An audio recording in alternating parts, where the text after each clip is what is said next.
the whole country and maybe even the whole world has become more polarized between right and left because they only search for things that agree with them. They don't search for things that they don't agree with. So we're getting more split and divided in this country. If we lose our objectivity, I don't know what's going to happen in this country, but I don't think it's going to be very good in the long run. The media is biased, and we don't want the biasness in the media. Particularly, people in the public should not have a biased mind. They should be able to decipher between what they're talking about. And I realize, even in the social media, what I am doing right now is not going viral. Guess why? Because I am not using profanity. I am not using foul words, or I am not being biased, not acting ignorant in the media.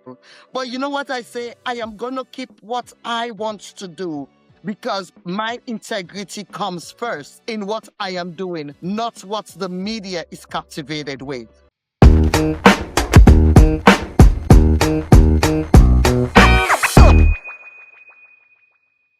Good afternoon, ladies and gentlemen. Good afternoon. Good afternoon. Today, I have nobody else but Gregory Hitchcock. I met Gregory at the WIN conference in Paris, and he captivated my heart after I heard him speak about today's media services and how it's affecting our lives and stories and things that we are living in. And today's media is included in AI and everything else. And Gregory, even though it's a media service conversation, because Gregory's career has been in journalism, and Gregory lives in New York City. Right now, I'm just giving you guys an overview of who Gregory is. And even though he was a journalist and now a public speaking personnel, he is going to tell us about what is in the missing piece for media services at this moment. But again, I could tell he had a fabulous time just being the man among the women. Every time I saw him there, he was laughing, he was smiling, he was having a jolly, jolly good time. Gregory, go. Tell us about yourself. Hi, thank you, Lydia, for putting me on your program. I'm Greg Hitchcock. I've had 20 years of experience in journalism, maybe a little more, working mainly for newspapers and digital media. I got my start after college, after I served the Army for a brief time. The thing is, I thought journalism would be great for me because I do love to talk. You know, like you said, Lydia, I'm very personal. I love to understand what's going on in our world and our communities. So this kind of professional career really interested me, and I stuck with it. I went become from weekly newspapers to dailies, and I worked in magazines and digital media, and like I said, and I thought the whole process was great. I rose up in the ranks to become a managing editor of a newspaper out in Montana, and then an associate editor at a newspaper in Washington State. Recently got back from New York a couple years ago, and I decided to put it all in my own freelance career. And I'm also like Lydia, like you said, I was at Paris trying to develop my public speaking skills, so I can impart a lot of information about the missing piece in people's lives because I've been through it and I've done it. So that's a little nutshell of my professional career. Thank you, Gregory. Thank you so much for being here. I am elated that even though we have a slew of women, but you as the man come out to be the first one that I am interviewing today after the WIN conference in Paris. I had a marvelous time out there. It was great. It was an experience to be remembered. And thank you for being here. Greg, I have some questions that I prepared. In your experience, what role does the media play in shaping the way public understand policies issue? All right. Well, the media shapes public policy in a number of ways. The primary way is setting agenda. When media focuses on issues that are resonates with the public policymakers look at that and say this may be a problem with our community, our constituency. So media plays a big part in formulating public policy among public policy makers. We're supposed to maintain our separateness because journalists are supposed to be more or less non-committal, but more um, broad-minded. We're not supposed to set agendas ourselves, but we're supposed to report what's going on in the communities, and that helps policy in a number of ways. Thank you, Greg. Okay. When did you first realize that media could significantly influence public decisions? I first understood that when I was a reporter at a newspaper up here in Fulton County. I was reporting on a issue with a town government and a private citizen who had two horses in a small paddock out in the backyard. The town and their neighbors thought that this paddock was too small for these horses, and so they sent the city code enforcer over there to check it out. And the city code enforcer said that it was in code, that they didn't do anything wrong, but the town government and the neighbors around there insisted that they should remove the horses. So they removed the code enforcer and started to try to get them to remove their horses. I covered that story from all angles, from the town's perspective and the private citizens' perspective, and that got me a lot of public attention through that story. And through that story, I heard a few days later from the city code enforcer that was removed that there was a parade in support of the private owners of these horses in front of their property, some on horseback. And that really put the edge over the town, and the town backed away, and they ultimately let them keep those horses. Media is very important in shaping policy and influencing policymakers. So that was a big story for me. And also, one last caveat, that code enforcement officer actually ran on an election for town government. So overall, it went really well. So that's one of the reasons why remained in journalism, because of its effect on our public. Thank you. You know what? When you're saying this, just 5 miles down the street from me, or even less, we were going through the same problem as well, where there is this, I think 70-year or more. These are,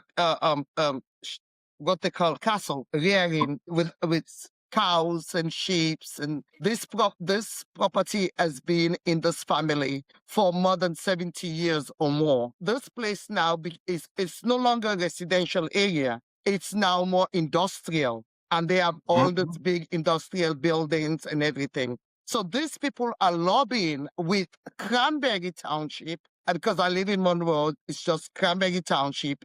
It's between Monroe and Cranberry Township. So buy that property from the people so that they can build bigger warehouse there. And this guy is saying, I'm not selling this thing. This business, this castle has been in my family for years and years. It's a generation business that we have done to raise these cows and sheep and other animals around. So we're still gonna have them here. And there was a lot of media presence, just like you said. They came out and gets like the media presence was there. It was being televised on News 12 New Jersey, and I think some local televisions in New York as well televised this problem with the issue that the guy was having. The last thing, my husband was the one keeping up with the story, but the last thing I heard that they backed away, and the family still own their property and they could keep their castle. And because the guy said, I don't care how much millions you want to give to me, I still want to have this property, these things in my property and own it. You know, and it's when I say it's predominantly or an industrial area, you don't find no residents around. In my home, in my place that I live now, when we came here, it was full of farmlands. And now we have all kind of big warehouse. Now you cannot even go through the traffic. The traffic I is know. so heavy on this road that we used to drive freely without thinking 20 years ago.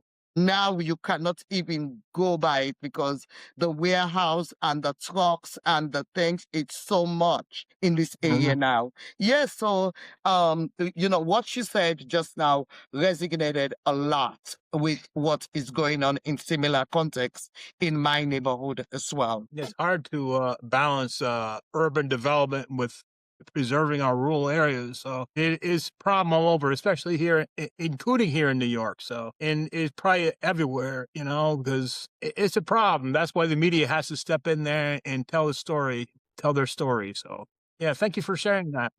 Yes, of course, because that's what people.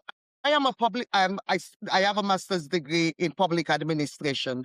So, and when I tell people that public administration is bigger than business administration, they look at me Mm, like, yeah, like I have owns on my head. I said, without public administration, you will not have business administration. It has to be public first before it goes to business. So, public is eh, bigger. I say everything that we do around us is public administration. We need permit for our home. It's public administration. The road work is public administration. Everything is even with the government, it's public administration. exactly. We work for the public. We don't work for companies or anything. We work for the public. Yeah, the companies have to come to the public to get permits. Yeah. Yes, exactly, Liddy. Exactly. I agree with you 100%. Before public administration used to be under the business administration category. Then they Mhm. have their own school because they realized that it was getting bigger and more accurate. So let's be, students understand that public administration has much more volume than business administration. Yeah, yeah, I agree, Lydia, I agree. Yes. So we're doing well, Greg, in this Thank conversation. you. Thank you very much, Lydia. How do the media coverage influence priorities of policymaker and government leaders? I know we've already depth touched on it a little bit, but we Uh-huh. can because like you said, the guy ran for public Uh, office after mhm. the Yeah. zoning officer. Yes, you can dive a little bit more into that. All right. Well, after a number of years covering government, schools, boards, profits, things like that, I decided myself to get into public service by running for local office here in Gloversville area, and now I'm a councilman. So I think the two sort of like run together, media and government, because the government is responsible for the public as well as the media is responsible for telling the stories about what government does. So the thing is, you have to balance those two out. The media is the watchdog and the government is the one that makes policy to help other people with their lives. So I think the whole thing is sort of intertwined, I'd say. One of the things I feel sorry about is a lot of these communities are becoming news deserts because not many people, I mean, a lot of people are in communities are losing their newspapers because the lack of subscriptions and the increase of in social media and they're losing their advertisement revenue, they're losing their subscribers, and it's pretty tough, especially the news media. News media seem to be more biased than local media. I think a lot of the locals love their small town newspapers, but they don't read as newspapers as much as they do, that much as they used to. I remember the day when kids ran over in neighborhoods with their bikes and they threw the newspapers on the front porch. That was very common. Now it's very hard to do that, and I feel kind of saddened by the whole thing. I know we went off topic. I'm sorry, Lydia. No, I'm sorry. that's so true, and it's not just long ago because Hmm. I too was doing for the local newspaper Sentinel and things to make extra money. I was doing the newspaper route as well, waking up Yeah. 4, 5 o'clock in the morning, go pick the paper up, and then Mhm. throw it around in the neighborhood. Now we used to have Omnius Tribune. in New Jersey. I don't think that newspaper station is still there anymore. Like you said, nobody's reading it. Everything has gone digital. And like you said, they are losing their advertising media, the people that will advertise for them. So it's really the social media presence have taken over a lot of the traditional way of obtaining news and other information. People were looking in the newspaper to see when is a place like Toyota is having a sales for cars so that they can go in. Now you have to look in the social media or some advertising. Somebody in TikTok is get a sponsorship from them and say, well, you know what, I'm going to advertise for them because so that they can sponsor me because they come in and buy vehicle. And it's I don't know whether I could say it's beautiful or it's the trend that we're in now. So we have to keep up and keep updating the way things are going these days. So the thing is, I want to add that a lot of reporters that worked in newspapers, they have to pivot because of the lack of revenue coming into the newspapers. A lot of journalists are underpaid and overworked too, anyway. So I feel my heart goes out to them. I think they got to pivot to other things like maybe public relations or setting their own blogs or podcasts or something. But we need these people that are trained and educated to explain things to people. I mean, citizen journalists are okay, but they tend to be very biased on one side of the issue. And in order to get the whole side, you have to have these trained people that went to college or got trained by as an intern to really explain to the public what is really happening in their community so they can make those decisions that they really need so government officials can be held accountable to the public. And that's what I want to say about that.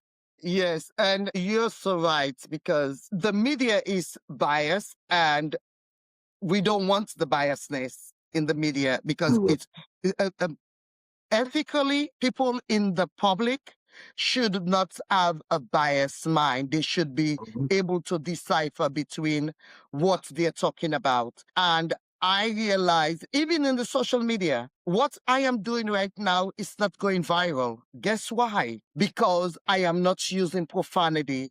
I am not using foul words, or I am not being biased. I am not acting ignorant in the media. So it's not captivating to the people. But you know what I say? I am going to keep what I want to do because my integrity comes first in what I am doing, not what the media is captivated with. My integrity is what I play on, not what the media is trying to engage us in doing so that we can get more accurate. And like you said, most of the seasoned journalists they're all now on podcasts and other forum that gives them more attention so that they could become more relevant or get more paid because you have to run around to get news and information, but you're not getting a lot of, and then you have producer on your back as well in the back end.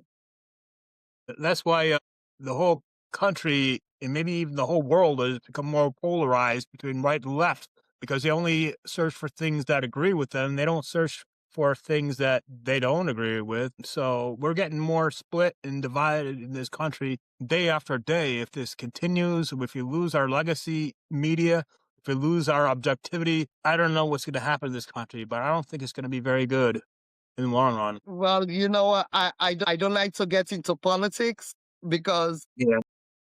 but again, you are so right. Politics is not where because since I was growing up, I learned that you don't, in politics and religion, they are two places that if you don't want your life to be confused, Yeah. not to get too involved in, you believe what you believe and you keep it moving. Yes, You know, exactly, Lydia, exactly. I believe that I am a citizen and I have to vote for whoever I feel right to do the right job, not because I am being biased or it's against anyone. No, for me, all men are equal in the sight of God. And in religion as well, I go to church, I worship, and I come home. I am not wearing it on my sleeves. I'm not coming in to say hallelujah to anybody or amen.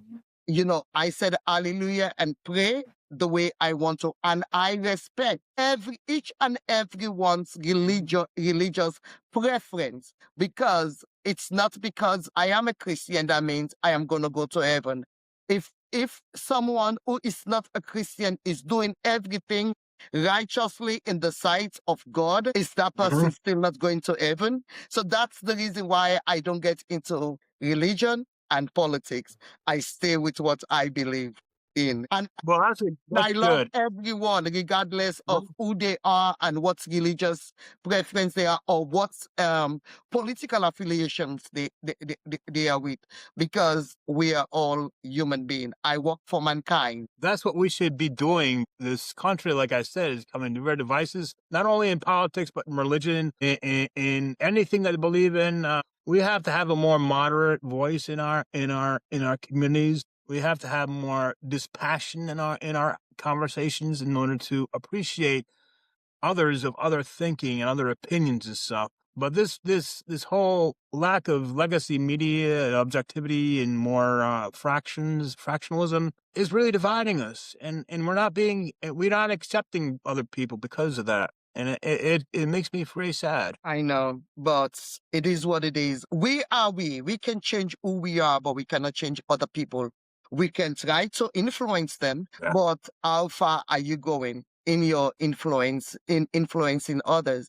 So you just have to believe in what you believe in, and if possible, live peacefully with all men. Exactly, and I think that social media has its place. I think it gives a voice to people. I think people can go viral with with their opinions, like what happened to me when I posted something on LinkedIn and went viral. And I think social media definitely has its place in communicating with each other and keeping each other connected.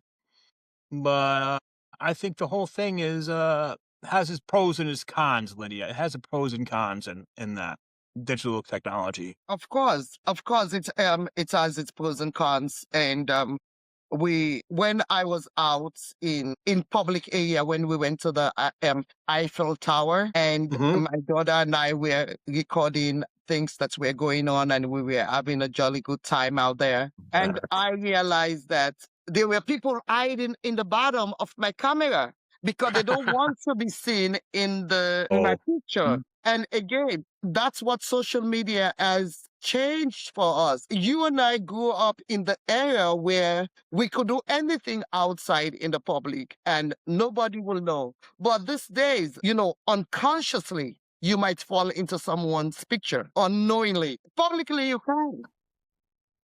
But If you you just can't take pictures in maybe like a school setting or anything enclosed or indoors. You can't peek out into anybody's windows and stuff and start taking pictures and stuff. But in public, everything's fair game in public. A crowd in the street, that's fair game right there. That's what I've Yes, been it taught. is. It is. When I came back on Monday, and Tuesday I was in Toastmaster in the competition in Toastmaster, which I came second place for the international Toastmaster contest. Yeah, that's great. I love Toast. I was involved in that group one time. It was great organization to learn how to do some public speaking. It's really great. Meet Yes, people. Good. it is. So I came second place. So I'm like, ooh. So as second place winner can have the opportunity to go to the conference as well, because you're going further and further in the competition. But when I went there, I went with my selfie stick and my recording, and they said ethically, because we are in an enclosed space, we Hmm. cannot record our speeches Hmm. in Toastmaster. No, I as long as I have been a Toastmaster, I never knew that you cannot record your speech while other people are there. And Why not? Why well, not? it's just you have to have a photo release and all these other things.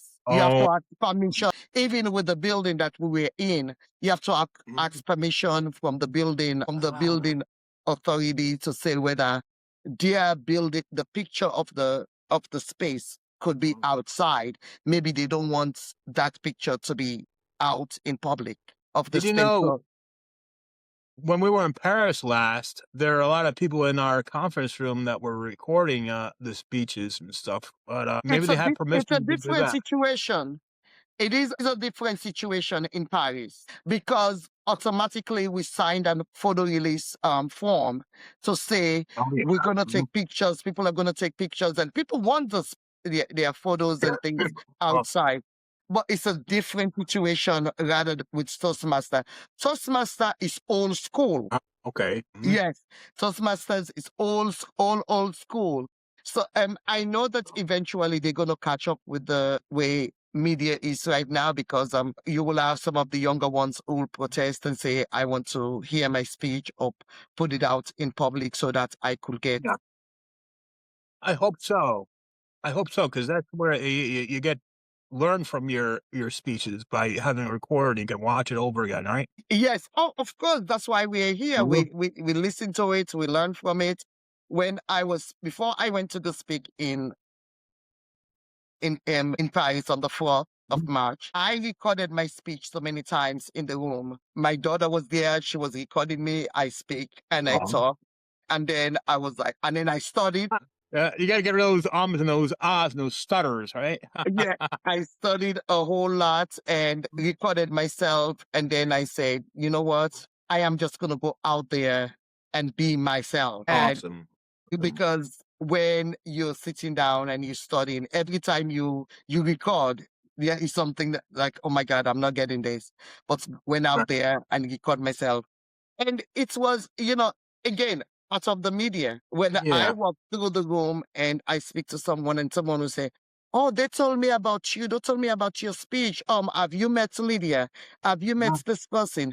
And I was like, whoa, did I do that well? That people are coming to me to say, have you met Lydia? To, in Yeah. the, so it was a great feeling to know that, even though there are people who were not in the room at the time, but they will come out and say, did you listen to Lydia's speech? Or have you met Yeah. Lydia?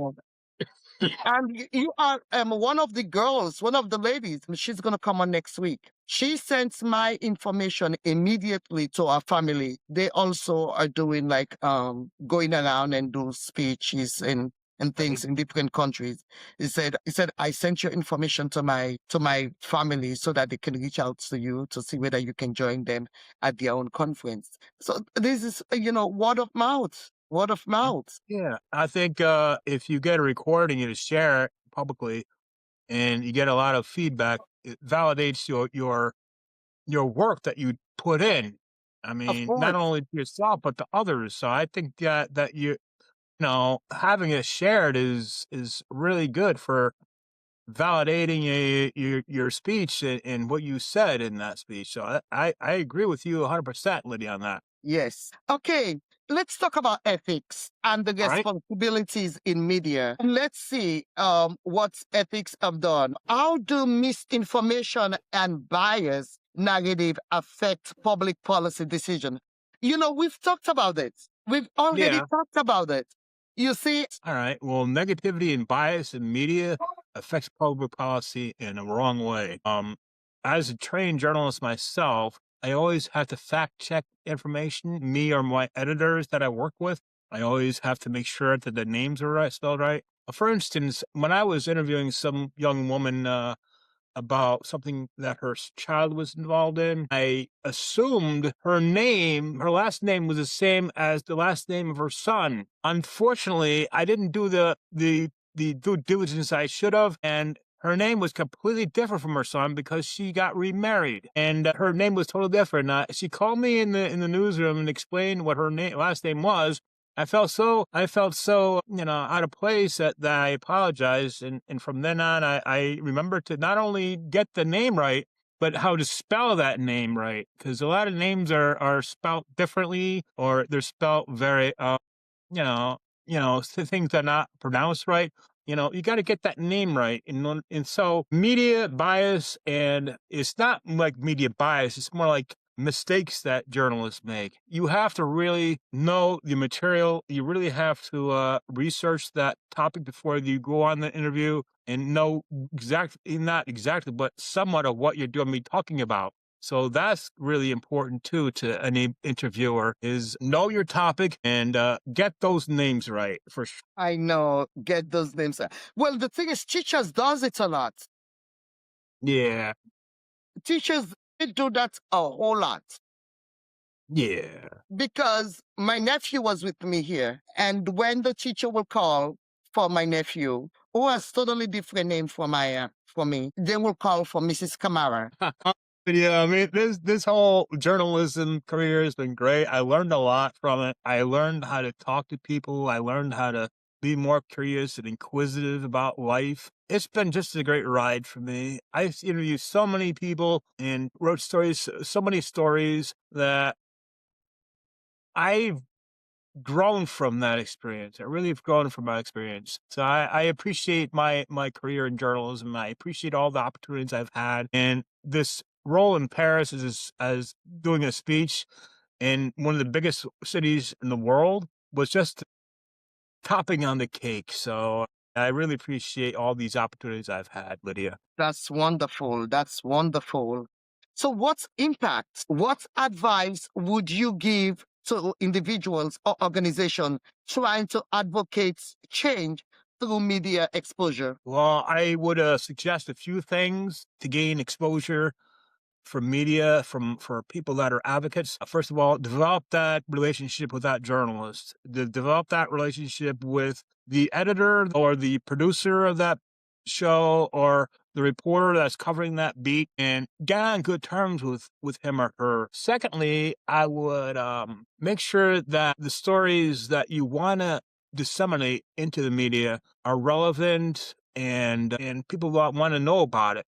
They don't want to know about hype, your organization's hype. They don't want to know, for instance, one-sided stories. They want to have a narrative in the reporting. They want to have something that's relevant and really happening in the world because it does change the world a lot if it has that resonance. Politicians look at newspapers every single day and they get their opinions from other reporters reporting all those stories. So advocates must have that story that's relevant and can resonate with the public at large. That's what I'm saying. I know they do look at the stories because you can tell, like I said, I don't want to go into politics because that's something that frustrates me a lot.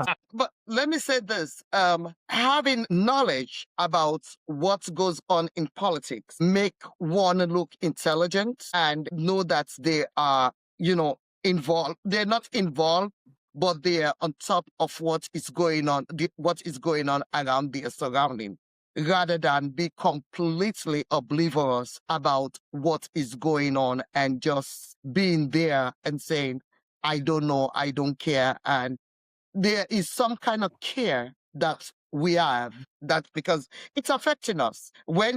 When I was in France, one of my cousins called me because when I left the United States on the 20th, there was Mhm. no war going on in the world. It was quiet Mhm. until we get to France on the 1st or the 2nd of March. That's when all the chaos started within the Mhm. United States and Iran. So a cousin of mine called me and said, Lydia, are you guys okay over there? Because there's so many things going on. Yeah. And then I was like, the thing that's Mhm. the hotel did not do well. Most of their television station were based in French, Yeah. Yeah. except you go to BBC. And That's so it. if And I don't blame them for that because in the United States, they will not come to an hotel in the United States and find a French station. yeah. The So thing is, yeah, I understand what you're saying, Lydia. I think, in my opinion, Americans are not as civic minded as other countries like France. I don't know what the ratio of voters in this country is compared to France, but I think France may be higher in the voting population because I don't know, they might be more civic minded because of their culture. I think Americans should be civic minded. I think they should be informed about what's going on in their country, in the world, and in their small little community. But somehow they just shrug it off. A lot of Americans just shrug it off, and then and then when something bad happens to them, then they get a then they go go crazy and they say, then they go to Minneapolis and do some rioting and stuff like that, right? But how many people over there? I don't know how many people in general vote these days. I mean, I it might be a really thing something to look into. I'd like to do that sometime. See if it's changed in recent years, if people vote more than they had. But that's that's something we have to do. We have to have more civic minded people.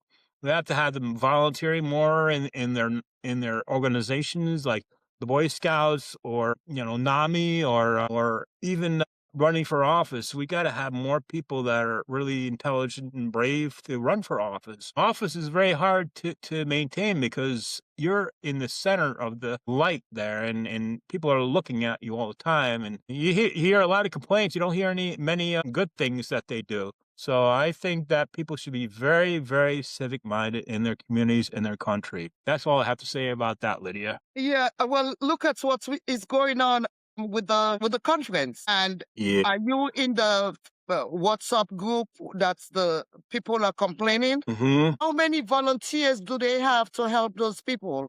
We have hundreds Yeah. of people that comes out, but they only have like about maybe 5 volunteers, five Yeah. employees that came in and to help them out. They could have had more volunteers like us to help them out in certain things Mhm. out, but they did not have that. No, So they didn't have many volunteers. Mhm. no, they did not. The only Mhm. volunteers they have is when they have people in the room to do the when someone want to come and speak. Mhm. That's the only volunteer position that they have really, and I don't know how they do that. But I don't know if it's a shortage or what. Mhm. in the certificate program, they should Mhm. have had when we spoke the first day. They did not give us our certificates. No, I don't So think they gave me a they didn't give you a certificate the first day you spoke? no, they did not. Oh, I didn't know that. What day did you speak? And did you speak towards the end of the conference or towards the beginning? I spoke on the 4th at 4 o'clock. Oh, Wednesday, okay. Yes. I think I caught your speech. Did I catch your speech? Yeah, I think you were there. I think I saw Yeah, you I did. there. Yeah, yeah, yeah. Well, you have a very good way of presenting there, Lydia. I think you do, really do. Thank you. Thank you so much. And that's the captivation I've been getting a lot. Regardless Yeah. of what I say, I have a voice that projects. Yeah, when I was speaking, I had my microphone in my hand, but I wasn't speaking through it. But they said my voice projected too, so I didn't need my microphone at the time, I guess. I have a deep voice anyway. Yeah. So my voice projects a whole lot. So most of the time, if I'm speaking in a room, I don't need a microphone. All I need is my own voice to go on. Yeah. Your own energy, your own bon vivant. Right. I get it. We've been talking about media policy and Mhm. everything.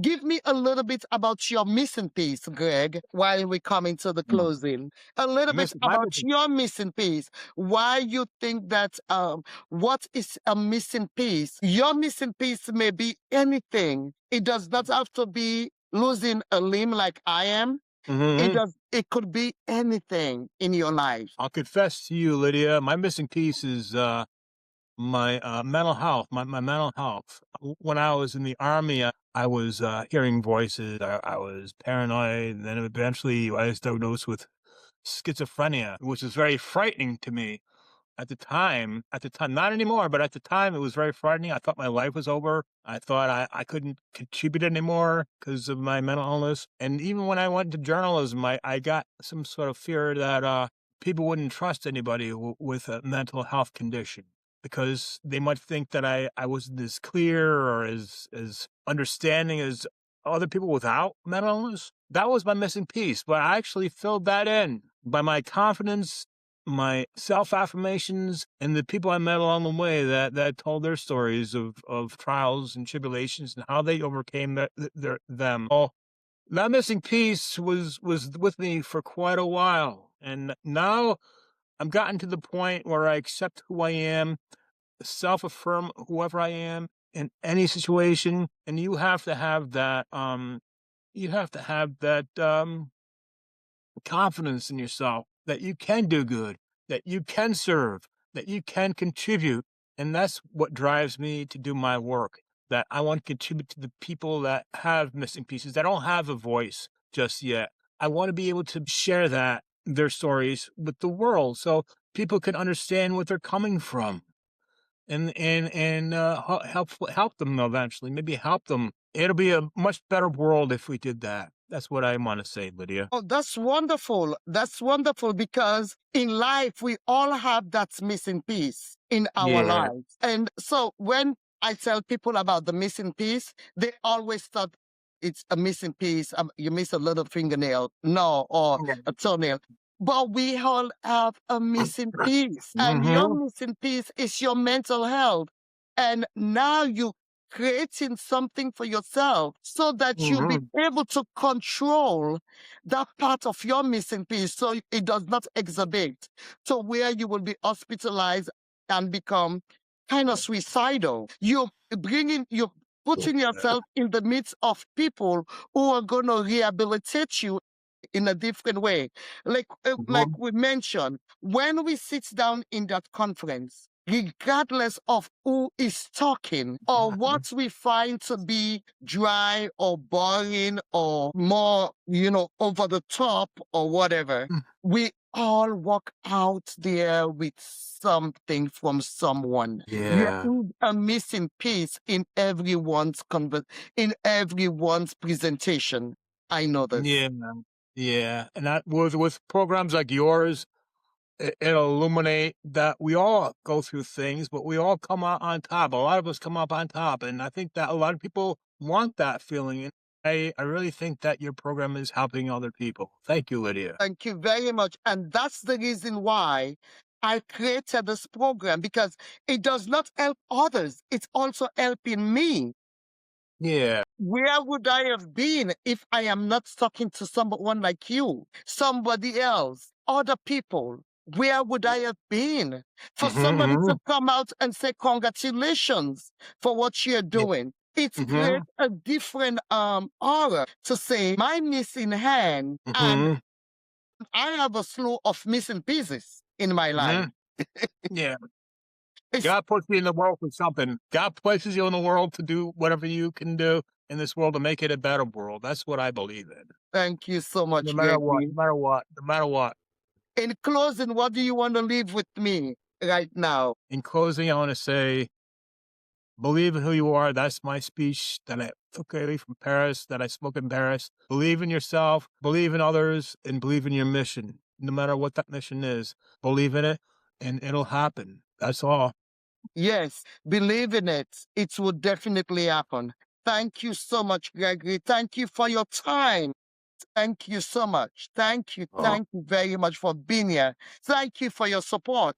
Thank Thank you you, for Lita. God supporting the bless you. missing piece. The, Yeah, the story of resilience and voices of hope. That's excellent. my mantra with the Mhm. missing piece. And for my K and the Lydia and Petit's Foundation, the mantra is reach one, help one.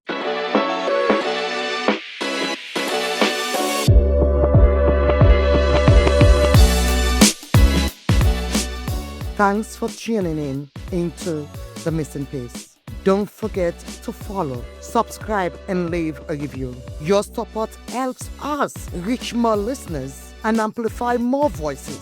Until next time, keep finding strength in your story.